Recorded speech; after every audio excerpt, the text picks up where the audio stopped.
several years ago, I was leading a public conversation about civility at the library in Naperville, Illinois.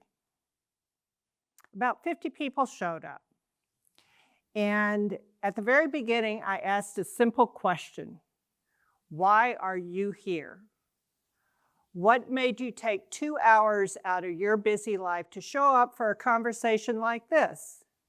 What are you really hoping for? There were several answers, but one really stayed with me. A woman stood up, her hands trembling, and you could see she was trying hard not to cry.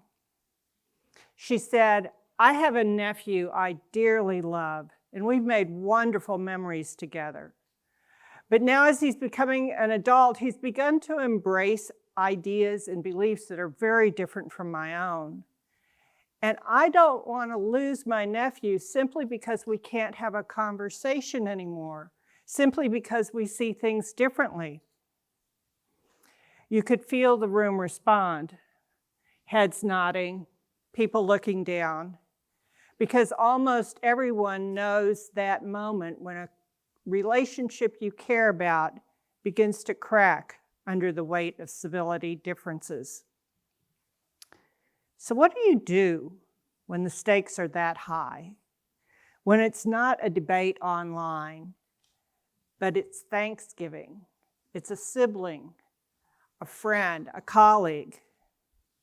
Is there a bandage, a cure, a tool you can use to repair the breach, to build a bridge, to just take a step or two to make it better?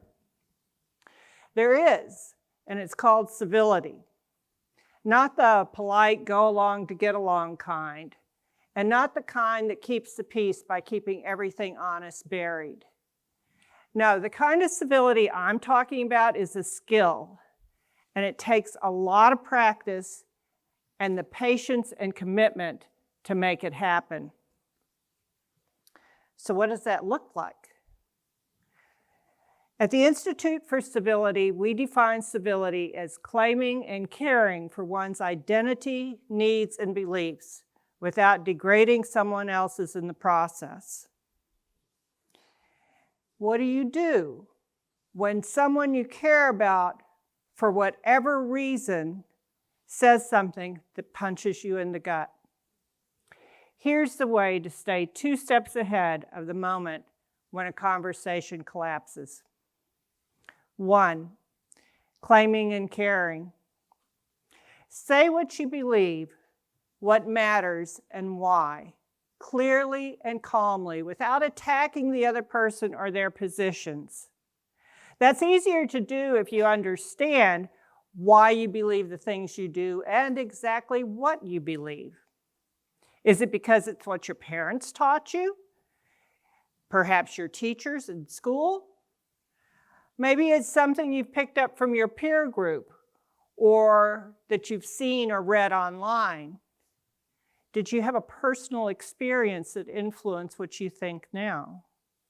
All of this matters because what you believe influences what you see, and what you see influences what you do. It's much easier to be able to claim and care for yourself and your beliefs if you have that understanding, and it tends to open you up to knowing how someone else may have a very different experience and belief system than your own, but one that has just as much value and legitimacy as yours does. This is what it might sound like. I want you to know this is really important to me. I see things differently. I'm not okay with being talked to like that. Civility and claiming is not aggression, it's clarity. Step 2, don't degrade others. Make room for yourself and the other person's humanity by making room for themselves, making room for them, even as you stay true to yourself.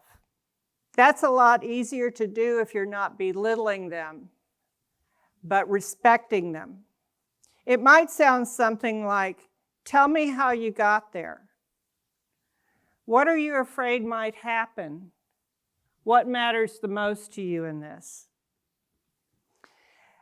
Not belittling them, but respecting their right to think differently than you do and to be differently than you are means you have to listen, really listen. At the Institute for Civility, we have 3 rules for listening. First, listen with your strength. Good listening is not a passive activity. It takes a lot of energy and tremendous focus. No multitasking allowed. Quiet your mind so that you can hear what's on theirs. Watch them as much as you listen to their words, because a lot of information is communicated through body language, inflection, and tone of voice. Next, listen with your mind. Be sure you are hearing and understanding correctly. Ask questions. Reflect back to them what you think you heard so that you can get it right. Try to understand not only the words that are being said, but the meaning behind them. And step 3, listen with your heart. You can hear the message clearly and catch the message perfectly. But if you're not willing to at least consider it, to being influenced in some way, then you have wasted their time and you have wasted yours. Being open to being influenced doesn't mean you have to change your mind. You can stay true to yourself. In fact, you should. Hold to where you are, and that's okay. But chances are you might gain new information, consider nuances you had never considered before, learn from a personal experience the other person has had, broaden your perspective. All of that can be helpful. Now, a few caveats. Civility does not mean tolerating abuse. If your boundaries are being threatened, the most civil thing you can do is pause the conversation. That's not weakness, that's integrity.